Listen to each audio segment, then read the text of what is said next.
오늘 말씀의 제목 함께 따라 합시다. 우리는 가서 섬기고 사랑하겠습니다.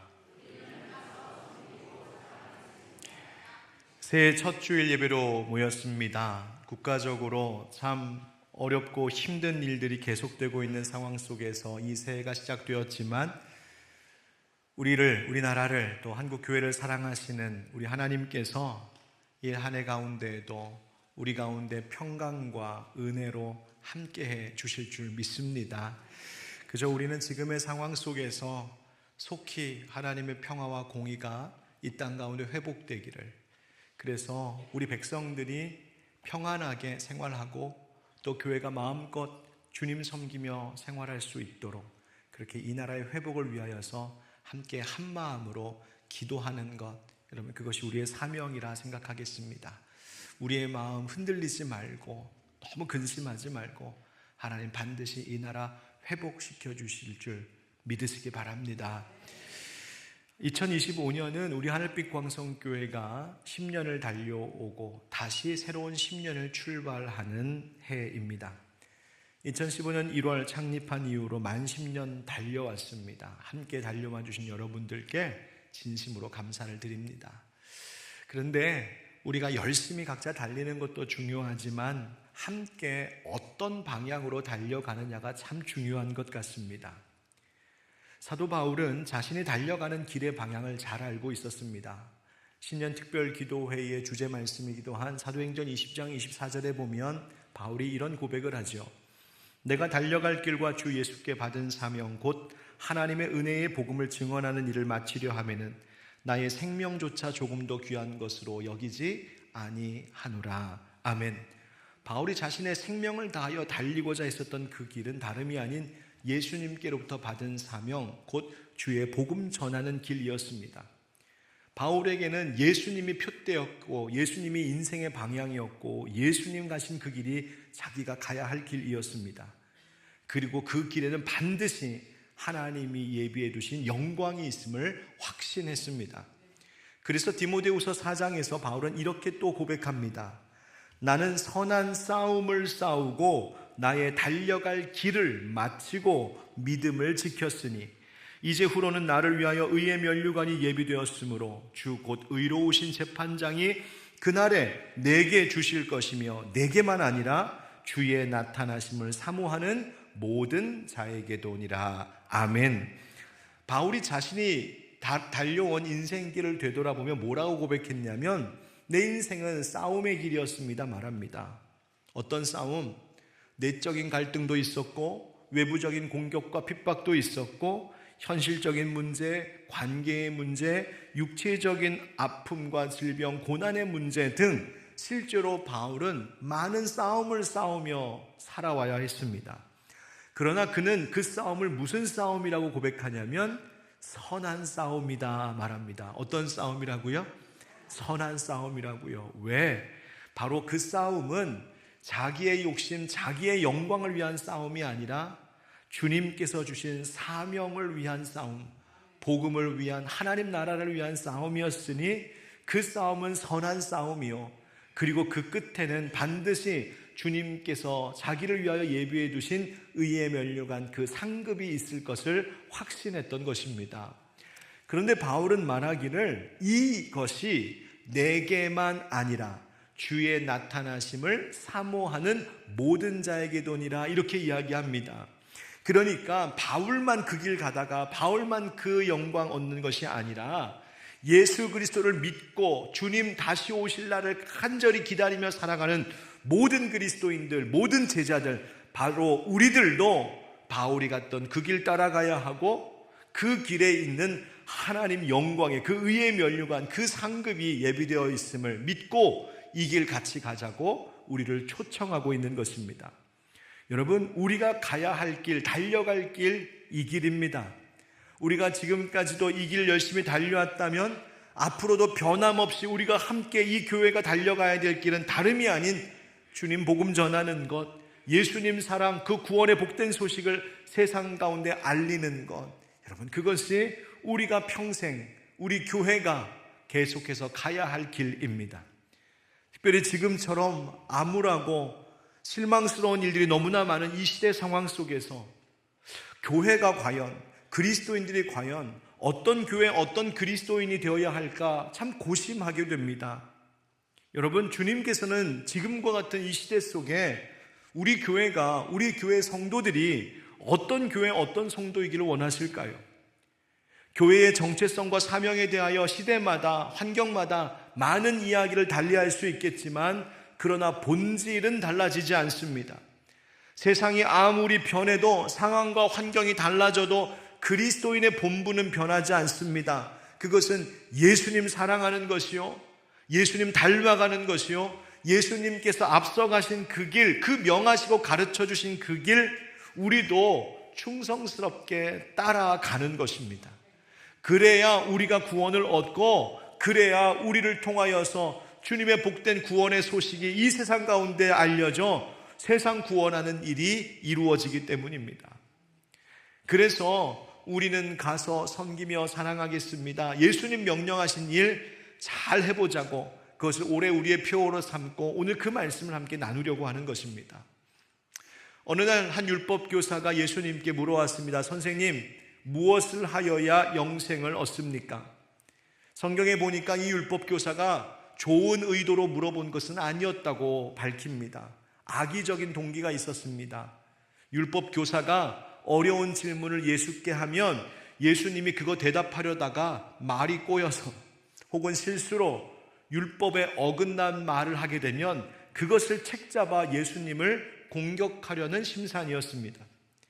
그러나 지혜로우신 예수님께서는 오히려 율법교사의 질문에 거꾸로 되물으시지요. 율법에서는 뭐라고 기록되어 있고 너는 어떻게 읽느냐, 이렇게 물으십니다.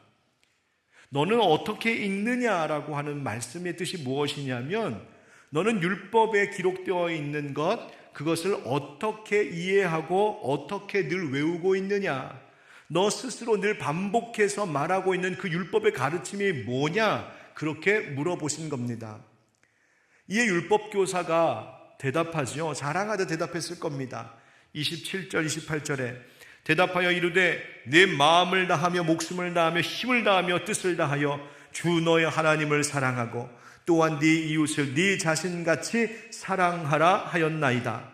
예수께서 이르시되 내 대답이 옳도다, 이를 행하라, 그러면 살리라 하시니. 아멘. 이 율법교사가 역시 율법교사답게 정답을 말했습니다.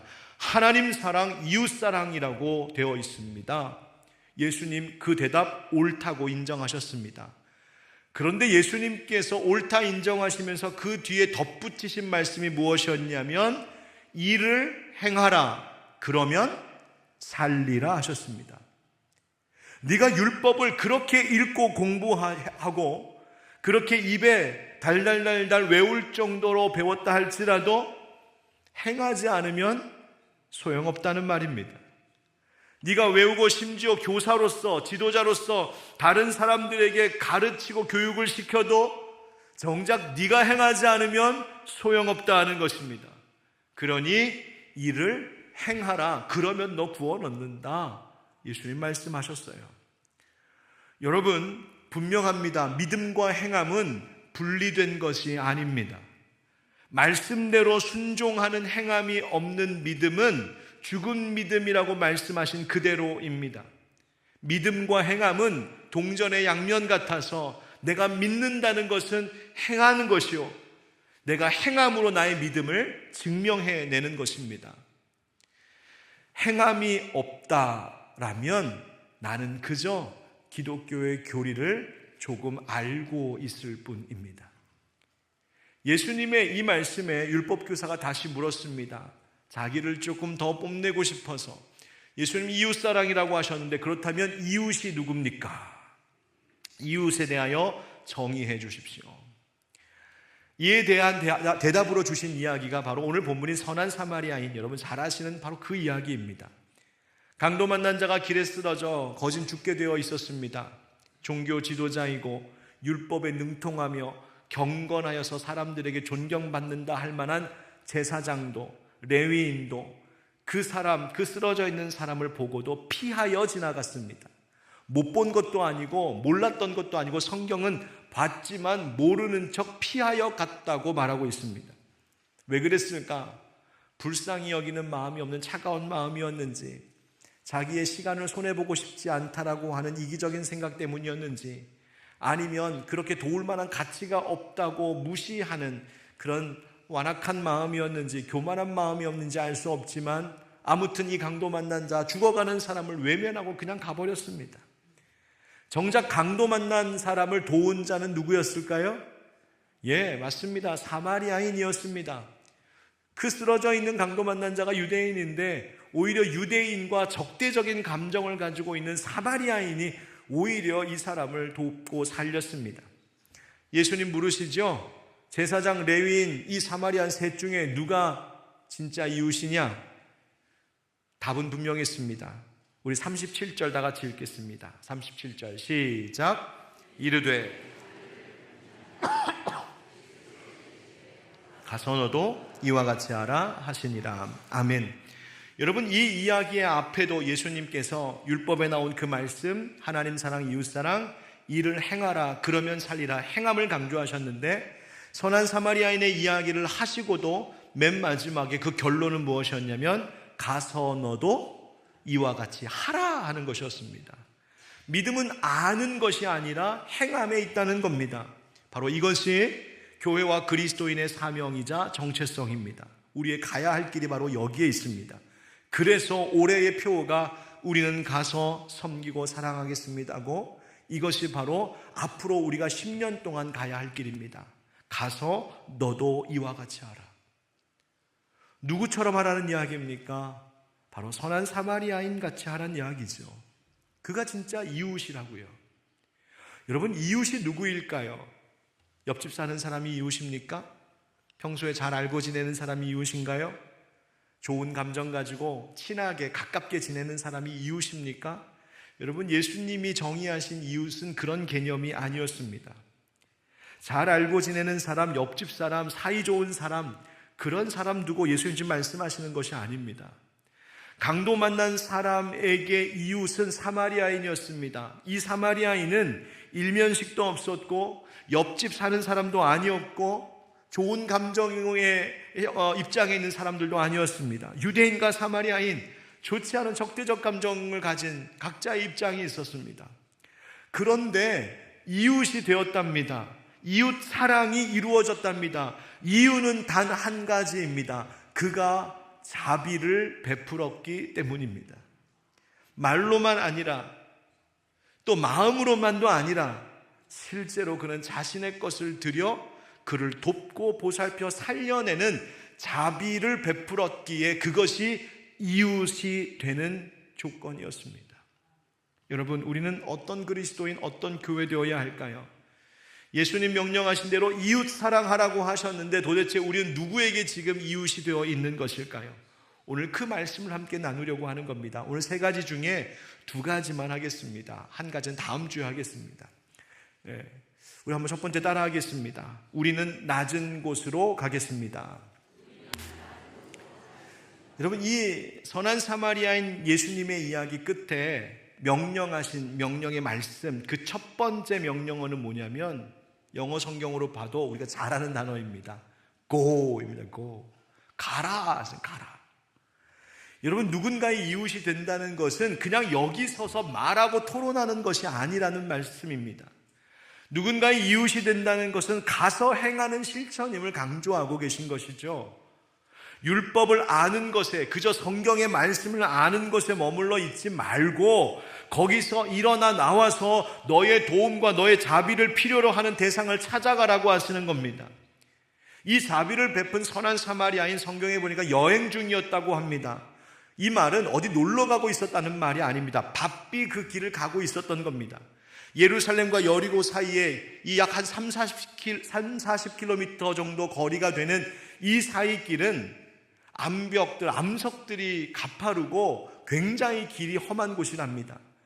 4세기경의 유대 역사가의 기록에 의하면 당시 그 길에는 강도떼가 그렇게 많이 출몰했답니다.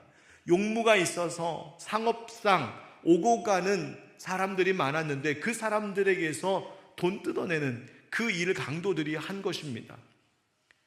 다시 말하면 이 사마리아인은 그냥 여유 있게 그저 놀러 가고 있었던 것이 아니라 반드시 그 길을 가야만 하는 바쁜 자신의 일정과 계획이 있는 발걸음이었다는 말입니다.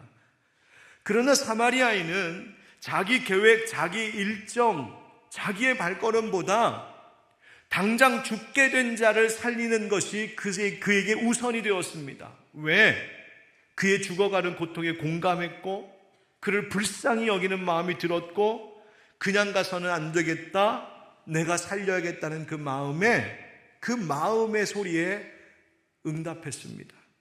그리고 가던 길을 멈춰서서 자기의 시간과 자기의 에너지와 자기의 소유를 나누어 내어주어 그를 살렸습니다. 그것이 가는 것이라고 예수님 말씀하십니다. 여러분, 예수님은 우리에게도 가라고 하십니다.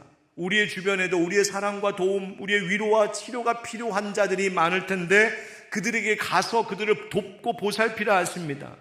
교회적으로만이 아니라 우리 각자 개인의 삶에도 주변을 둘러보면 보살핌과 도움과 위로가 필요한 분들이 많을 텐데 올 한 해 그 사람들 보이거든 피하지 말고 외면하지 말고 지나치지 말고 그에게 가서 살리는 일 하라고 하십니다.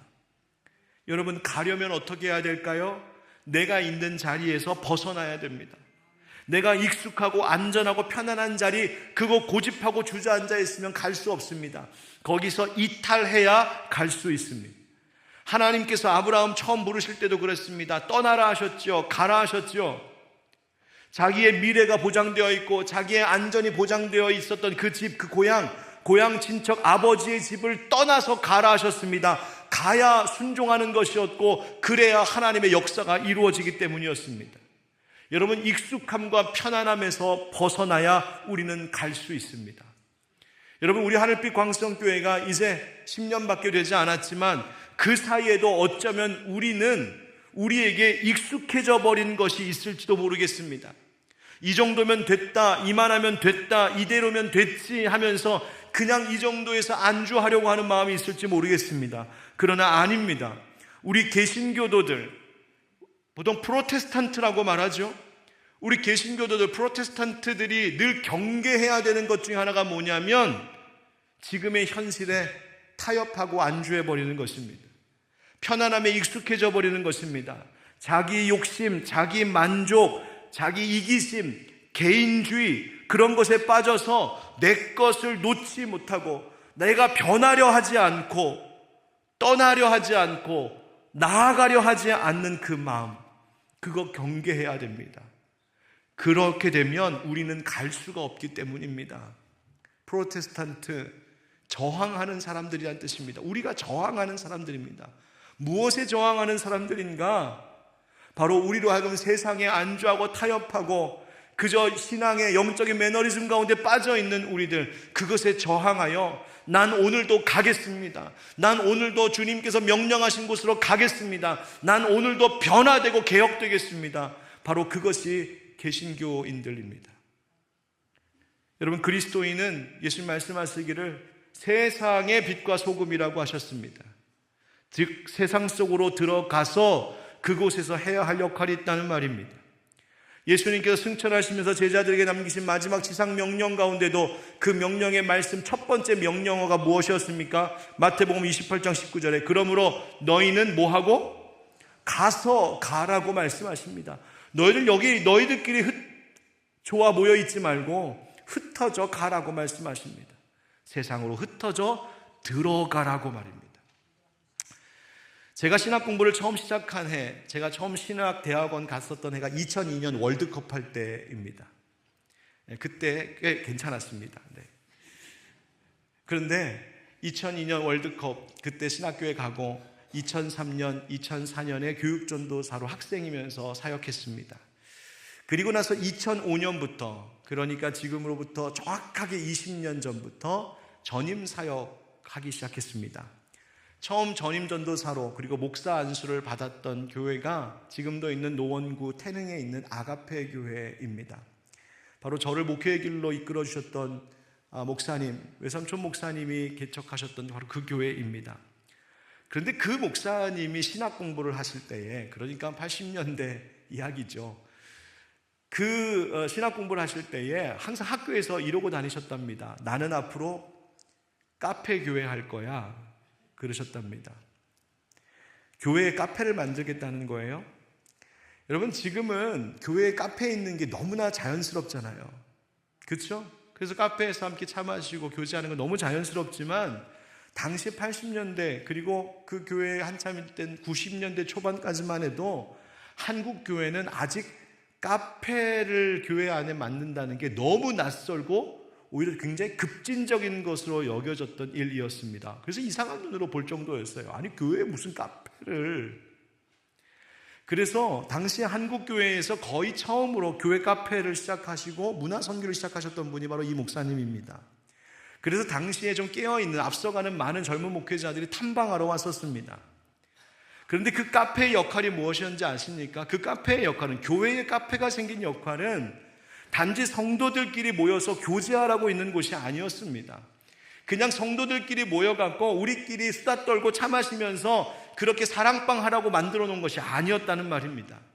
카페는 교회 바깥의 사람들, 비그리스도인들, 심지어 교회에 대하여서 좋지 않은 감정을 가진 이들까지도 얼마든지 교회 안으로 스스럼 없이 들어와서 교회의 문화, 기독교의 문화를 접할 수 있는 통로 역할을 하도록 만들어 놓은 것이 교회 카페입니다. 세상과 소통할 수 있게 하는 창구였습니다. 열린 교회, 누구나 들어올 수 있는 교회, 그것이 교회 안에 카페가 있었던 취지입니다.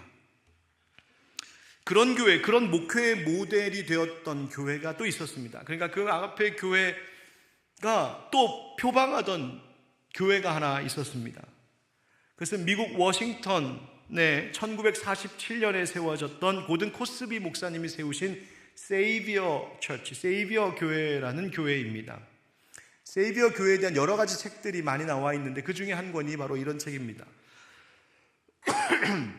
이 세이비어 교회를 소개하는 책 가운데 뒤에 해설 부분에 보면 목회사회학을 전공하신 조성돈 교수께서 이런 이야기를 합니다. 세이비어 교회는 살아있는 전설입니다. 교회가 전설이랍니다. 두 가지 의미에서 전설이랍니다. 하나는 바로 이 세이비어, 미국에 있는 이 세이비어 교회가 당시에, 그러니까 70년대, 80년대, 90년대 이야기입니다. 당시에 지역과 이웃을 살리는 소위 요즘에 미셔널 처치, 선교적 교회라고 하는 이 교회에 매우 선구자적 역할을 했던 교회였기 때문입니다. 그래서 지금까지도 선교하는 교회, 선교적 교회, 지역과 마을을 살리는 교회의 가장 좋은 모델이 되고 교과서 같은 교회가 바로 이 세이비어 교회입니다. 그런데 이 교회에 대해서 연구하고 알아보면 알아볼수록 우리도 이렇게 할 수 있을까 싶을 만큼 정말 풍성한 사역들이 펼쳐져 있어서 그런 의미에서 전설과 같다 이렇게 이야기합니다. 그런데 두 번째 의미가 있습니다. 두 번째로 왜 이 교회를 전설이라고 말하냐면 지금 이 교회는 없어졌기 때문입니다. 더 정확하게 말씀을 드리면 세이비어 교회라고 하는 명칭으로 있는 교회나 공동체는 없습니다. 왜? 1994년에 이 교회는 여러 개의 지역교회와 40여 개의 비영리 사역봉사단체로 흩어져 독립했습니다. 여러 개로 단체로 나뉘어져서 각각의 사역을 감당하는 작은 공동체로 흩었습니다. 이유는 흩어져서 더 세상 속으로 깊이 들어가기 위해서였습니다. 처음 이 교회는 토기장이의 집이라고 하는 커피하우스로 시작이 되었는데요. 여러분 보시는 사진이 그것입니다. 흑백 사진이 그 당시 처음 길거리에 생긴 The Potter's House라고 하는 커피하우스고요. 오른쪽 지금의 모습입니다. 그리고 아마 만든 지 70주년 되었을 때인가 기념 행사하는 모습이 바로 저 모습의 사진입니다. 이 고든 코스비 목사님 왜 커피숍 시작했을까요? 그곳에서 고든 코스비 목사님이 커피도 직접 내리고 설거지도 하고 그럽니다. 요즘 제가 카페에서 커피 내리고 설거지하면 가끔 논란치는 분들이 있습니다. 저를 목사인 줄 모르고 또 지나가는 분들도 계세요. 저 그럴 때마다 막 희열을 느낍니다. 그게 고든 코스비 목사님이 하시던 거였거든요. 세상 속으로 들어가려고 했던 겁니다. 믿지 않는 사람들을 만날 수 있는 접촉점을 만든 겁니다. 여러분, 신앙생활 오래 하면 오래 할수록 믿는 사람들만 만납니까? 믿지 않는 사람들만 만납니까? 이상하죠? 신앙생활 오래 하면 오래 할수록 우리 주변에 믿는 사람만 가득합니다. 믿지 않는 사람 만날 일이 별로 없어요. 여러분, 교회도 그렇게 될 수 있습니다. 우리 교회가 담장이 높아지면은요, 우리끼리만 좋아라 할 수 있다는 말입니다. 그리스도인들이 교회 안에만 우물안 개구리처럼 갇혀 있을 것이 아니라 세상 속으로 들어가고 교회가 담이 높아 교회 밖 사람들이 들어올 엄두도 내지 못하는 그런 교회 되는 것이 아니라 교회 안으로 누구든지 들어올 수 있도록 문을 활짝 열어놓고, 심지어 교회에 대해서 불만이 있는 사람, 교회에 대해서 적대적인 마음이 있는 사람들까지도 얼마든지 들어와서 따져 물을 수도 있고, 기독교가 뭡니까? 교회가 뭡니까? 목사는 뭐 하는 사람입니까? 물어볼 수 있는 곳. 여러분, 그런 창구를 만들려고 시작된 것이 바로 교회 안에 있는 커피하우스, 카페입니다. 이 세이비어 처치, 이 교회가 그렇게 출발하여서 수많은 지역사회를 살리는 사역들이 펼쳐져 나가고, 이제는 나중에는 빈곤 퇴치, 노숙자들 돕는 일, 아동교육, 빈민들을 위한 주택 임대사업 등 작은 교회가 엄청난 일을 해나가기 시작합니다. 그리고 이제는 예수님께서 가라, 흩어져서 가라 명하신 대로 더 깊이 세상 속으로 들어가기 위해 작은 공동체들로 그 세이비어 교회 공동체의 정신을 받아 이어가고 있습니다.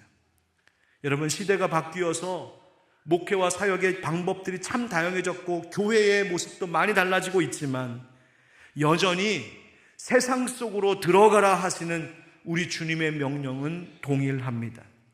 세상 속으로 들어가서 이웃의 아픔에 공감하고 저들의 필요가 무엇인지를 알고 절망하고 실망한 자들에게 소망을 주고 낯선 곳을 찾아가서 저들의 무거운 짐을 서로 함께 져주는 것, 여러분, 그게 그리스도인이고 그 일 하라고 모여있는 것이 바로 교회입니다.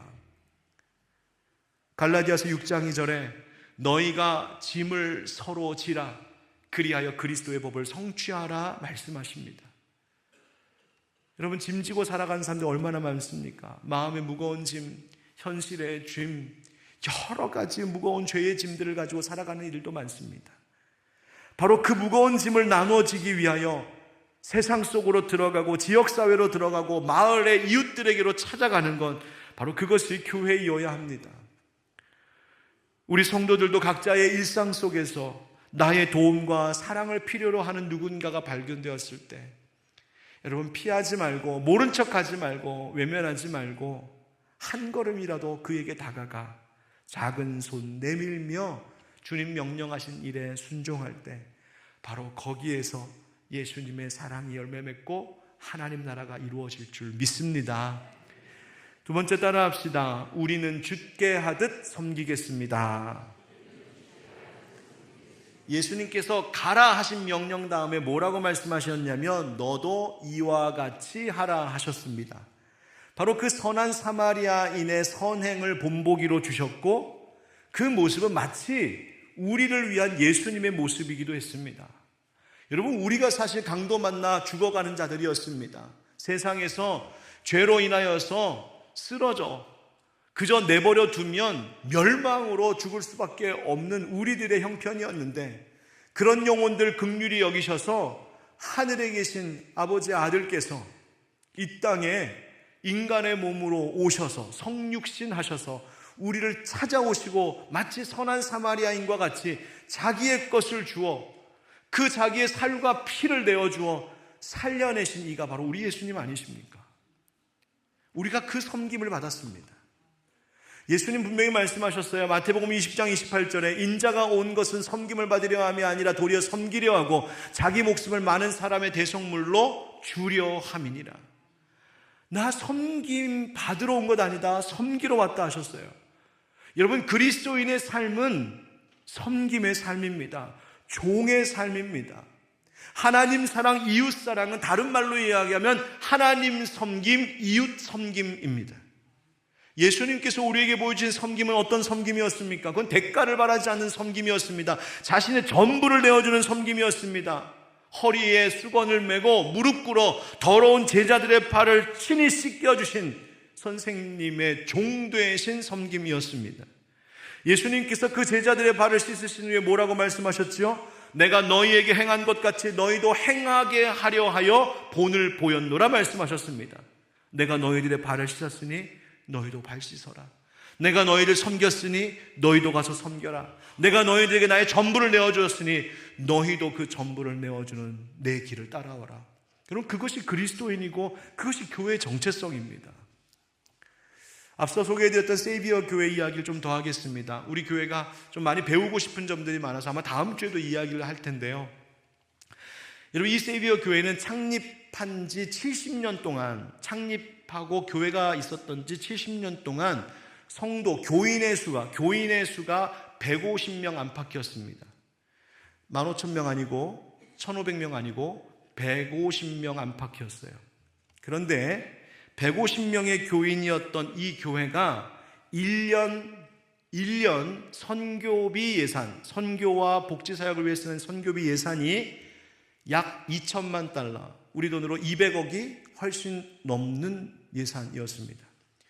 우리 교회 전체 예산이 20억 좀 안 되는 것에 비해 보면 이 작은 교회, 150명 정도밖에 되지 않는 이 작은 교회의 선교사역, 복지사역의 예산이 200억이 넘는다는 것은 상상을 초월하는 충격적인 일입니다. 아니, 이게 어떻게 가능해? 이게 말이 돼? 그래서 전설이다 그러기도 합니다. 어떻게 일이 가능했을까? 이유가 있습니다.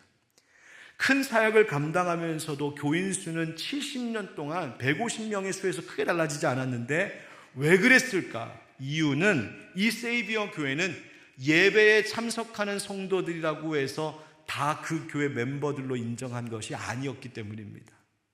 그러니까 예배만 드리고 가면 그 우리 교회는 아닙니다. 예배에 참석한다고 해서 그게 다 정식 교인이 되는 것이 아니었어요.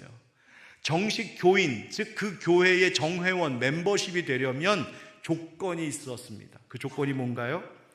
멤버십을 가지려면 2년에서 3년 동안 걸리는 훈련 과정을 가져야 했습니다.